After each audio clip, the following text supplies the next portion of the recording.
melanjutkan cerita sebelumnya, di mana Ye Xingyun bertarung dengan Pangxi dari Akademi Dan. Pangxi ini tidak terima kalau gelar Raja Pendatang baru diberikan kepada Ye Xingyun. Karena itu, Pangxi menantang Ye Xingyun. Akan tetapi, dengan satu serangan, Pangxi dikalahkan oleh Ye Xingyun.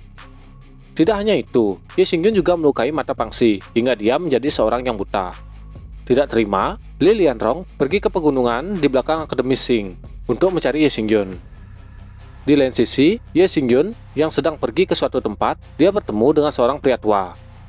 Pria ini sepertinya tergila-gila dengan kultivasi pedang. Ye Xingyun melihat itu, kemudian memberikan pencerahan kepada pria tua. Kultivasi bela diri pria tua ini cukup tinggi. Dia berada di ranah reality yang. Pria tua yang mengetahui Ye Xingyun memiliki kemampuan berpedang yang hebat, dia menantangnya. Jika bisa mengalahkannya, pria tua akan memberikan Ye Xingyun hadiah, sebuah patahan pedang. Ye Xingyun menyetujui permintaan pria tua tersebut. Pria tua itu mengambil pedang, mengarahkannya ke Ye Xingyun. Dia berkata, "Ayo, kita mulai pertarungannya." Pria tua memulai serangan pertama. Pedang diarahkan lurus ke depan. Dia berteriak, "Triput Failing Sun." Serangan itu sangat kuat. Sebuah pusaran angin melesat maju diselimuti dengan kekuatan serangan pedang. Ye Xingyun terus melesat maju, tidak mempedulikan serangan di depannya. Pedang di tangan sudah dipersiapkan. Dia berteriak, "Thunder Sword." Serangan dari pria tua itu berhasil dipatahkan oleh Ye Xingyun. Pedang patah Ye Xingyun berada di depan leher pria tua. Ye Xingyun berkata, "Apa kemampuanmu cuma segini?" Pria tua itu terkejut dengan teknik pedang Ye Xingyun. Setelah kesadaran pria tua itu kembali, dia menebas pedang Ye Xingyun dan bergerak mundur. Dia berteriak, ini baru permulaan. Aku benar-benar sangat bersemangat." Ye Xingyun menatap pria tua itu dengan serius. Dia berkata, "Kali ini giliranku untuk menyerang." Pria tua kembali melompat. Dia mengeluarkan serangan. Dengan sangat cepat, Ye Xingyun bergerak maju. Serangan tersebut menebas kaki pria tua yang sedang melompat. Tapi Ye Xingyun hanya bertujuan untuk menghancurkan sepatu pria tua. Ye Xingyun berteriak, "Satu pedang." Pria tua tidak menyangka kalau pria muda di depannya begitu kuat. Pria tua itu masih menoleh ke Ye Xingyun. Ye Xingyun berkata ke pria tua, "Bagaimana sekarang?" Pria tua itu berpikir, untungnya pemuda ini menggunakan pedang patah. Pria tua itu tidak mencoba bertarung lagi. Dia melempar patahan pedang yang dijanjikan, sambil berkata, Cukup. Ini patahan pedang yang sudah aku janjikan." Ye Xingyun mengucapkan terima kasih atas hadiah yang diberikan. Pria tua itu menanyakan nama Ye Xingyun. Ye Xingyun pun memperkenalkan diri. Kemudian pria tua itu mengulurkan tangan dan memberikan sebuah token sambil berkata, "Ye Xingyun, pegang token ini, dan aku akan muncul ketika kau memasukkan kekuatan spiritualmu. Aku akan melindungimu di masa depan." Ye Xingyun memegang token berwarna hitam. Di atasnya berisikan tulisan berwarna emas. Ye Xingyun mengucapkan terima kasih. Setelah selesai, pria tua itu melompat. Dia berteriak, "Haha, menjebalkan! Kenapa aku tidak bisa mengalahkannya?" Ye Xingyun hanya menatap pria tua itu, pergi dengan kesal. Setelah pertarungan itu, Ye Xingyun melanjutkan perjalanan. Dia berkata, "Patahan ini bisa dihubungkan dengan pedang tanpa ampunku. Semua bahannya sudah ada, tapi aku tidak tahu apakah ada pandai besi di kota Luoyang yang bisa melakukan pekerjaan ini." Seseorang datang berteriak-teriak. Itu membuat Ye Xingyun tidak mengerti dengan orang tersebut. Orang itu adalah kakak Pangxi. Dia melihat Ye Xingyun dan berkata, "Minggir, suasana hatiku sedang buruk, jangan menghalangi." Ye Xingyun mengabaikan dan berjalan. Pria tua itu bernama Li Lianrong. Li Lianrong kembali berkata ke Ye Xingyun, "Nak, siapa namamu? Kau sangat arogan. Aku menyuruhmu menyingkir dari sini. Jika bukan karena aku sedang terburu-buru memasuki gunung ini, aku pasti akan menghajarmu." Ye Xingyun menjawab, "Namaku Ye Xingyun." Mendengar pemuda yang dia lewati mengatakan namanya, dengan penuh amarah Li Lianrong menunjuk dan berteriak, "Jadi, kau yang membutakan mata adikku? Aku akan membunuhmu hari ini." Mendengar orang di depannya, Ye Xingyun bergumam, "Orang ini adalah saudara idiot Pangxi dari Akademi Dan." Setelah berpikir, Ye Xingyun berkata, "Kenapa? Apa kau ingin membalas dendam? Apa kau memiliki kemampuan?" Amarah Li Lianrong semakin meluap-luap. Pedang langsung dikeluarkan. Dia akan menebas sambil berteriak, "Sialan! Hanya berada di ranah kekerasan lapisan ke-6. Kau begitu sombong." Dengan satu tamparan yang dikeluarkan oleh Ye Xingyun membuat gigi Lianrong copot. Dia merasakan betapa kuat Ye Xingyun ini, biarpun ranahnya lebih rendah darinya. Lianrong memegang wajahnya yang masih sakit. Dia melihat Ye Xingyun yang sudah berbalik. Lianrong berteriak, "Aku akan memanggil tuanku, jangan lari." Ye Xingyun melirik sambil menghinanya. Tanpa diduga, Xing Hong ternyata berada di sana. Dia memantau apa yang dilakukan oleh Lianrong. Xing Hong memejamkan matanya. Dia berkata, "Bakat semacam ini akan mengejutkan orang-orang di masa depan. Tapi sayangnya, kau telah membunuh murid pribadiku." Kekuatan yang dikeluarkan oleh Xing Hong menghancurkan batang pohon yang dia pegang. Berpindah ke jalanan kota Luoyang. Jalanan itu sangat sepi, hampir tidak ada orang yang lewat. Terdengar suara yang mengatakan, "Nak, masuk dan lihat. Kami menyediakan berbagai macam layanan." Suara itu kembali terdengar. "Pergi, pergi. Siapa yang mengunjungi toko ini di siang bolong? Kembalilah nanti." Ye Xingyun berada di depan sebuah toko. Dia berkata, "Toko kerdil? Seharusnya tidak ada kurcaci di benua ini. Ini mungkin tipu muslihat. Tapi aku harus melihatnya dulu." Melihat tidak ada siapapun di dalam toko, Ye Xingyun mencoba mengetuk meja. Seorang pelayan wanita datang. Dia berkata, "Tuan, layanan apa yang Anda butuhkan?" Ye Xingyun berkata, "Layanan apa yang tersedia di sini?" Pelayan itu menjawab, "Anda salah paham, Tuan. Saya bukan orang yang seperti itu." Ye Xingyun menjawab, "Kau juga salah paham." Melihat barang-barang yang dipajang, Ye Xingyun bergumam, "Setiap senjata di sini memiliki kekuatan spiritual." Ye Xingyun menunjuk ke sebuah barang. Dia berkata, "Aku ingin tahu, apa aku bisa bertemu dengan orang yang membuat persenjataan ini?" Pelayan itu menjawab, "Kemungkinan tidak, kecuali Anda memiliki kartu perak." Mendengar itu, Ye Xingyun mengeluarkan kartu peraknya, sambil berkata, "Apakah ini cukup?" Mata pelayan wanita itu langsung berbinar, melihat begitu banyak kartu perak di depannya. Dia berkata, "Cukup, cukup, silahkan masuk, Tuan." Pelayan itu mengajak Ye Xingyun ke tempat pandai besi, sambil berkata, "Tuan, kamu mungkin memiliki kesempatan untuk melihat si pembuat senjata. Tapi, apakah Anda dapat melihat atau tidak, itu tergantung pada dia sendiri." Ye Xingyun berkata, "Jadi kartu perak ini hanya sebuah peluang." Pelayan itu membenarkan perkataan Ye Xingyun. Sampai di sebuah ruangan, pelayan itu berkata, "Pembuat senjata menetapkan peraturan. Setelah membayar kartu perak dengan jumlah yang cukup untuk masuk ke dalam, Anda juga harus menghafal kata-kata yang ada pada dinding ini." Ye Xingyun menunjuk dan berkata, "Ali Doji Kitsai. Kurcaci adalah orang yang paling setia di dunia." Mendengar perkataan Ye Xingyun, pelayan wanita cukup terkejut. Kurcaci yang bernama Gaodong, dia berlari, bergegas datang. Ye Xingyun tidak menyangka kalau di benua ini benar-benar ada kurcaci. Ye Xingyun mulai berbicara menggunakan bahasa kurcaci. Kurcaci itu terkejut mendengar Ye Xingyun bisa menggunakan bahasa kurcaci. Kurcaci Gao itu sangat senang. Dia tertawa, kemudian berkata, "Karena kamu bisa berbicara bahasa kurcaci, artinya kamu sangat ramah dengan kurcaci." Kurcaci itu menepuk-nepuk dadanya. Dia berkata, "Senang bertemu denganmu. Nama saya Gaodong." Ye Xingyun menunjuk dan berkata, "Namamu Gaodong? Itu berarti margamu Gao." Kurcaci itu menjawab, "Tentu saja. Tak kusangka masih ada yang mengenal marga Gao dari ras kurcaci kami. Aku satu-satunya keturunan keluarga Gao." Mendengar itu, Ye Xingyun sangat terkejut. Dia bergumam, "Keturunan?" Ye Xingyun mengingat masa lalunya. Saat dia masih menjadi dewa perang, dia bertemu dengan kurcaci. Dalam ingatan itu, Ye Xingyun berkata, "Gao Tian, hari ini aku akan menerimamu sebagai muridku yang ketujuh. Apakah kamu bersedia?" Kurcaci yang bernama Gao Tian menjawab, "Gao Tian bersedia. Mulai sekarang, saya akan melakukan apapun untuk guru. Saya tidak akan pernah mengeluh." Kembali ke saat ini, Ye Xingyun bertanya ke Gaodong, "Apa hubunganmu dengan Gao Tian?" Kurcaci itu tidak menjawab. Dia mengacungkan palu dan bertanya balik, "Kau sebenarnya siapa?" Ye Xingyun tidak menjawab. Dia terkejut melihat palu di tangan Gaodong. Ye Xingyun berkata, "Palu Hao Tian." Gaodong kembali bertanya, "Kamu siapa? Bagaimana kamu tahu nama kakekku? Dan juga mengetahui palu Hao Tian?" Ye Xingyun berkata, "Tentu saja aku tahu. Tapi bukankah kakekmu berada di alam dewa yang lebih rendah?" Gaodong menjawab, "Kakek, dia mati dalam pertempuran." Ye Xingyun sangat terkejut. Dia berteriak, "Apa katamu?" Gaodong kembali berkata, "Sebelum kakekku meninggal, Dia menggunakan kekuatan terakhirnya untuk mengirimku keluar dari alam dewa yang lebih rendah.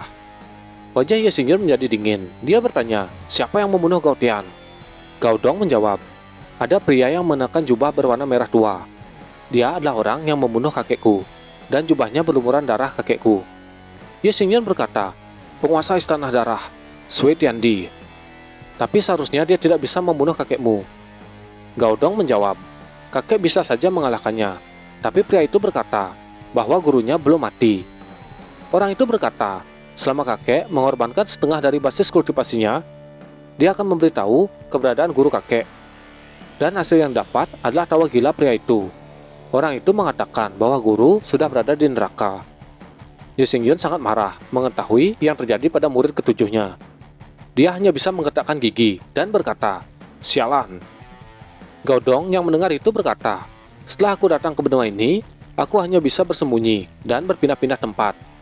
Untungnya aku bertemu dengan Xiaoling yang bersedia menerimaku. Ye Xingyun menatap Gao Dong dan berkata, tunjukkan palu Hodian itu padaku. Gao Dong berkata, apa kamu benar-benar mengenal kakekku? Ye Xingyun menjawab, tentu, kakekmu itu adalah murid ketujuh dari gurunya. Palu Hodian dan pedang yang digunakan oleh gurunya adalah hasil karya pengrajin Bin Peng. Mendengar informasi yang diungkapkan oleh Ye Xingyun, Gao Dong bergumam, orang ini bahkan tahu asal-usul palu Hodian. Dia benar-benar mengenal kakekku. Gao Dong menyerahkan palu Hodian kepada Ye Xingyun. Ye Xingyun mengambil palu tersebut. Kekuatan dalam palu tersebut mulai keluar. Ye Xingyun mengingat perkataan Gao Dong. Perkataan itu membayang di pikiran Ye Xingyun. Dia mengingat perkataan Gao Dong. Pria itu berkata gurunya tidak mati.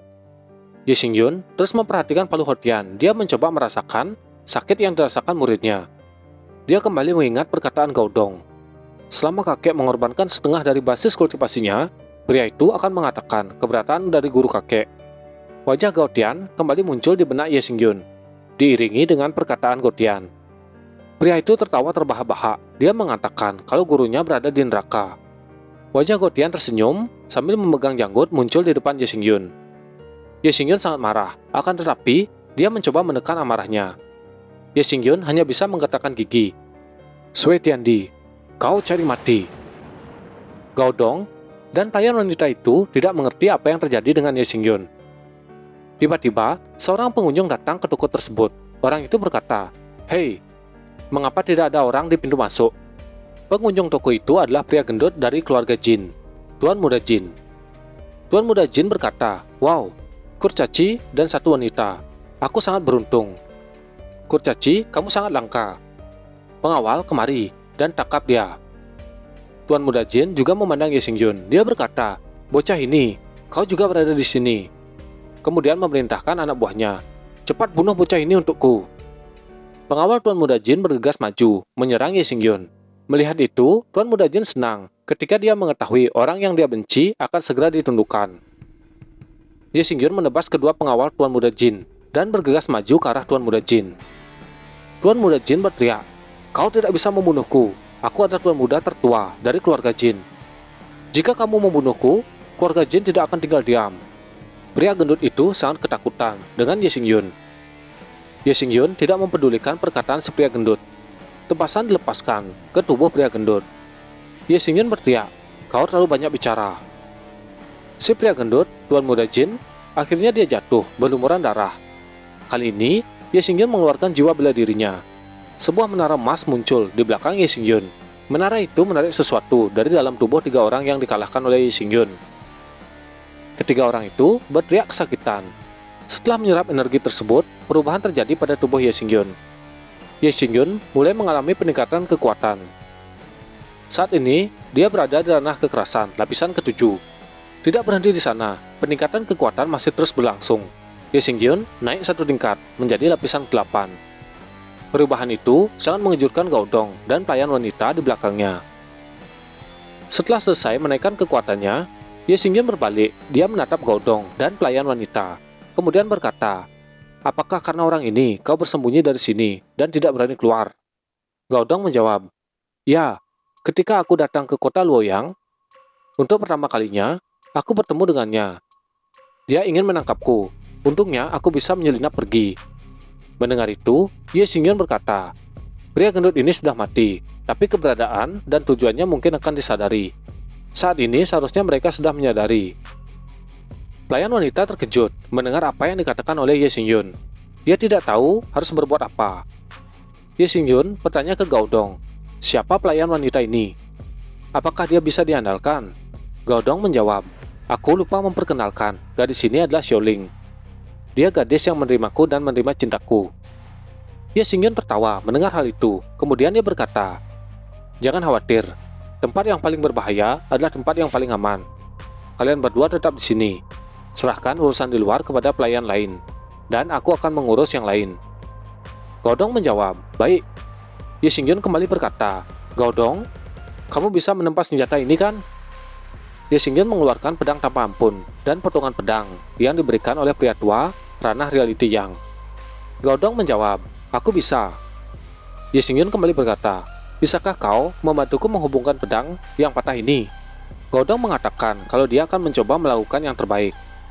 Setelah memperhatikan senjata tersebut, Gaodong sangat terkejut. Dia berkata, ini senjata magis. Tidak heran, dia memberiku begitu banyak materi ketika dia pergi. Sialan, aku lupa bertanya kepadanya, hubungan apa yang dia miliki dengan kakekku. Xiaoling yang berada di belakangnya tertawa. Dia berkata, kamu bisa bertanya kepadanya saat dia mengambil senjata ini. Gaodong tertawa. Setelah Xiaoling mengatakan itu, mereka berdua mencoba menebak hubungan apa yang dimiliki oleh Xingyun dengan kakeknya. Berpindah ke tempat lain, ke Serikat Alkemis. Di atas bangunan terdapat 3 api yang mengambang. 3 bagian api yang mengambang di depan Serikat Alkemis menandakan bahwa alkemis terkuat dari serikat tersebut adalah alkemis peringkat 3. Ye Xingyun menatap ke 3 api yang mengambang. Dia bergumam, tanpa diduga, pagoda pemurnian 9 lantai dapat menyerap kekuatan spiritual orang lain. Dan sekarang aku berada di tingkat 8, ranah kekerasan. Aku perlu memberi pilihan Xiu terlebih dahulu untuk berjaga-jaga.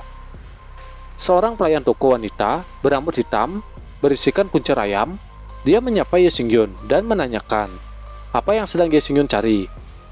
Ye Xingyun berkata ke pelayan wanita, aku ingin membeli rumput Yin Hua dan pil Yin Xiu. Pelayan wanita segera mengambilkan permintaannya.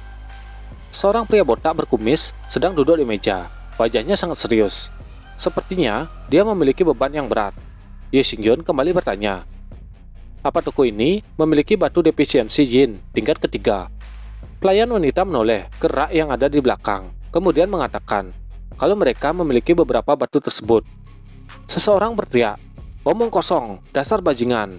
Seorang pria yang berada di depan pria botak, dia berteriak, omong kosong apanya? Teratai merah ini bening dan seperti ular. Sudah jelas, ini teratai merah piton. Mereka sedang berdebat tentang tanaman herbal. Pria botak berkumis berteriak, ini jelas-jelas teratai merah ling. Meski sangat mirip dengan teratai merah piton, tetapi tubuhnya tertutup oleh bintik-bintik kuning. Semua itu adalah polusi aura. Hanya teratai merah ling yang bisa melakukan itu. Mendengar keributan itu, Ye Xingyun mendatangi kedua pria tersebut. Dia berkata, ini bukan teratai merah piton atau teratai merah ling, tapi ini teratai merah api. Mendengar itu, pria yang berdebat dengan pria berkumis berkata, di mana datangnya bocah ingusan ini? Nak, kau jangan asal bicara. Pergi. Aku belum pernah mendengar tentang teratai merah api. Ye Xingyun menjawab, aku hanya dapat mengatakan bahwa kalian tidak memiliki pengetahuan. Coba kalian lihat, ada nyala api di bagian bawahnya. Pria itu berkata, Xian, anak ini penuh dengan omong kosong. Cepat keluarkan dia dari tempat ini. Xian adalah nama pelayan wanita yang melayani Ye Xingyun. Xian berkata, kedua pria yang berdebat, tidak masuk akal jika kalian berdua terus berdebat. Menurutku, coba saja kalian lihat apa yang dikatakan pemuda ini. Apakah benar ada api di bagian bawah tanaman ini? Mendengar itu, pria botak berkumis berkata, benar, jika anak ini membodohi seseorang, maka itu akan terungkap. Pria botak berkumis memeriksa bagian bawah tanaman tersebut. Pria di depannya berkata, aku akan memberikanmu nasihat. Kau jangan mendengar omong kosong anak ini. Teratai merah selalu dilihat dari kuncup dan tidak dilihat dari bawah. Pria botak berkumis ini dipanggil Pan Guo. Pan Guo bersikeras memeriksa apa yang dikatakan oleh Ye Xingyun. Setelah pria botak berkumis memeriksa dan mengatakan sesuatu, pria di depannya berteriak, dia tidak percaya apa yang dilihat oleh Pan Guo. kemudian mengambil tanaman herbal dan memeriksa bagian bawahnya. Setelah melihat dengan matanya sendiri, benar-benar ada api di bagian bawah tanaman tersebut, Pan Guo yang tidak paham, dia berkata ke Ye Xingyun, "Anak muda, bisakah kamu menceritakan perbedaan antara teratai merah api dan teratai merah pada umumnya? Aku belum pernah mendengar teratai merah api." Ye Xingyun menjawab, "Memberitahumu? Mengapa aku harus memberitahumu?" Pan Guo berkata, "Aku akan memberikanmu pil kelas 2. Ye Xingyun menjawab, "Aku tidak membutuhkan pil." Pria di depan Pan Guo berkata, "Jadi apa yang kamu butuhkan? Jangan meminta di luar kemampuan kami." Ye Xingyun bertanya balik, "Apa yang kalian bisa berikan padaku?" Pan Guo berkata, "Aku hanya bisa menyempurnakan pil, tapi kamu tidak membutuhkan itu. Aku tidak tahu lagi apa yang bisa aku berikan." Ye Xingyun menjawab, "Maafkan aku." Dia bergegas pergi meninggalkan toko tersebut. Akan tetapi, Pan Guo berkata, "Tunggu. Jika jawabanmu memuaskan, aku akan memberikanmu teratai merah ini." Ye Xingyun menoleh ke belakang. Dia berkata, "Hanya teratai merah?" Pria yang satunya berteriak, "Bilang saja jika kau menginginkan sesuatu yang lain." Pan Guo juga berkata, "Lalu, apa lagi yang kau inginkan?" Ye Xingyun menjawab, "Batu defisiensi yin tingkat 3. Pan Guo menjawab, "Baiklah, aku akan memberikan kepadamu." Pria di depan Pan Guo dipanggil dengan Yuan Jin. Pan Guo berkata, "Yuan Jin, berikan teratai itu kepadanya." Yuan Jin merasa kesal dengan hal itu. Dia berkata ke Pan Guo, "Jangan tertipu oleh anak ini. Menurutku, teratai merah api ini tidak biasa." Pan Guo berkata, "Seberapa mahal harga teratai merah api ini? Penelitian alkemis kami jauh lebih penting." Setelah mendapatkan teratai merah api, Ye Xingyun menunjuk ke teratai tersebut. Dia berkata, "Teratai merah api adalah sejenis teratai merah yang terlahir dari kombinasi teratai merah piton dan teratai merah ling." Pan Guo berkata, "Begitu ya? Pantas saja ini terlihat seperti teratai merah piton dan teratai merah ling." Ye Xingyun kembali berkata, "Tepat sekali. Manfaatnya juga lebih kuat dari teratai merah ling dan teratai merah piton. Itu juga menjadi keunggulan ketika menggabungkan keduanya. Tetapi, pada saat yang sama, ada lebih banyak kekurangan dari kedua teratai itu, yaitu sulit untuk bertahan hidup. Teratai merah api hanya bisa tumbuh di bawah api yang ekstrim. Karena hal itu, ada tanda api di bawahnya. Dan juga ini dibentuk oleh kekuatan spiritual langit dan bumi." Mendengar penjelasan Ye Xingyun, Yuan Jin menjadi kesal. "Pan Guo, minggir. Biarkan aku menyalinnya. Aku tidak bisa mendengarnya." Mereka berdua kembali berdebat. Mendengar hal itu, Qian Qian hanya bisa tertawa. Setelah selesai menjelaskan, Ye Xingyun berkata, "Aku akan mengambil teratai merah ini dan batu defisiensi yin tingkat ketiga. Apakah kalian menyesal?" Pan Guo berkata, "Ambillah. Bagaimana alkemis tingkat 2 yang agung ini bisa mengingkari janji?" Berpindah ke Akademi Xing. Ye Xingyun tertawa senang. Dia berkata, "Aku tidak menyangka akan mendapatkan teratai merah api. Jika seseorang menelan tanaman ini, orang tersebut akan mendapatkan keuntungan yang besar. Kalau kedua alkemis itu tahu, mereka pasti akan mengusirku." Terdengar suara seseorang yang sedang memukul sebuah pohon. Tekanan kekuatan dari kepalan tangan yang sangat kuat memancar ke sekitar. Melihat siapa yang melakukan itu, Ye Xingyun sangat terkejut. Ye Xingyun bergumam, "Dia lagi. Nama orang ini adalah Sanji. Dia memiliki hubungan yang baik denganku secara pribadi pada akhir-akhir ini. Dan dia juga berlatih setiap hari. Bakatnya rata-rata, tapi dengan kerja keras dan ketekunan, sekarang dia berada di lapisan ke-9, ranah kekerasan." Sang Jie yang menyadari kalau Ye Xingyun berada di sana, dia menyapa, "Saudara Ye, tentang Wang Tian, dia tahu bahwa kau telah membunuh saudaranya, Wang Bai. Kau harus berhati-hati, karena Wang Tian berada di ranah Yin Point tingkat 4. Ye Xingyun menjawab, "Lupakan tentang itu. Bagaimana hasil kultivasimu akhir-akhir ini?" Wajah Sang Jie menjadi murung. Dia menggetarkan gigi dan berkata, Aku masih belum menerobos alam Yin Point. Aku berusia 20 tahun. Tidak peduli seberapa keras aku berlatih, aku tidak bisa menutupi kekurangan bakatku." Ye Xingyun berkata, "Ketekunanmu bagus, dan keyakinanmu untuk menerobos sungguh hebat. Namun, dalam kultivasi, mundur selangkah atau maju selangkah itu adalah hal yang biasa." Sang Ji memegang kepalanya. Dia berkata, "Mundur selangkah, maju selangkah." Ye Xingyun menyuruh Sang Ji menutup matanya dan membayangkan. Sang Jie mengikuti instruksi yang diberikan oleh Ye Xingyun. Setelah Yang Jie menutup matanya, Ye Xingyun kembali berkata, "Bayangkan situasimu saat ini seperti polplar yang terperangkap di dasar tebing. Ketekunanmu dalam kultivasi dan rajin berlatih adalah karaktermu. Tapi tidak peduli seberapa keras kau mencoba, tidak mungkin untuk menembus tebing. Dan itu merupakan kekurangan bakatmu. Bagaimanapun, energi kehidupan ada batasnya. Kamu hanya bisa mundur selangkah dan menyerah pada pengalaman yang telah kamu rangkum dengan kerja keras, atau dari pandangan lain. Carilah terobosan baru." Sang Jie mulai membayangkan apa yang dikatakan Ye Xingyun. Hingga akhirnya, Sang Jie mendapatkan sebuah pencerahan.